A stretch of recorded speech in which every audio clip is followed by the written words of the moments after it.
Hey MOTIV Nation, Nick Pahr here with you again in Grand Rapids, Michigan at Spectrum Lanes, introducing the new Supra GT. Now what we've done with this Supra is actually taken the same core from the Supra Rally, but we've wrapped around a brand new cover, the Propulsion XRT Reactive Pearl cover stock. This is 5500 grit out of the box, so it's going to be nice and clean. It's going to get down lane. Maybe not as clean as the Rally. We've listened to some people talk about that and how that ball was really good, but it needed too much friction. So what we've done here is we've just boosted the strength of the cover a little bit. It's still going to be clean enough to get down lane on a lot of friction and still see that sideways motion down lane. So first Supra GT you're going to see me throw is my typical tester layout. This is 55 by 5.5 by 35. This is going to be the one that I'm able to just really get left and throw it out the window as long as there's enough friction obviously on the lane. This is going to be my most sideways one probably just because it's really grabbing on the lane. It's that pin-up layout that's going to come off the friction pretty hard down lane.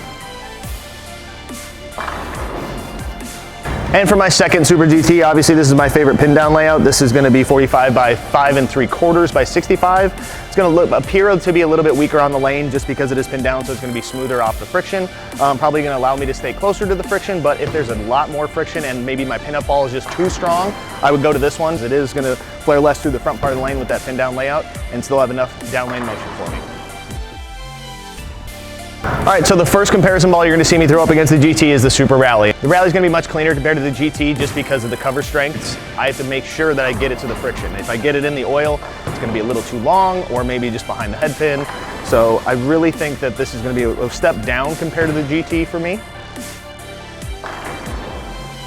Next, I'm going to compare the Venom compared to the Supra GT, and this Venom, because it has a stronger core and cover combination, it's going to be a lot earlier on the lane. It's definitely going to be a different motion. It's going to be a little bit rounder because that RG is a lot lower, so it's going to want to rev up a little bit more in the mid lane compared to the GT, which is why the GT is so much more angular down lane on this type of pattern. And the last comparison ball you're going to see me throw is the Max Thrill Pearl. This is going to be the most sideways of the bunch just because of the cover and core combination. It's got a little bit weaker core compared to the Supra GT and a little bit cleaner and weaker cover stock. I definitely feel like I can just throw this at the friction. I don't need to have any bit of oil on the lane compared to maybe the GT, where the GT needs a little bit of oil still. This one just gets down lane for free and stores all of its energy for the back end motion.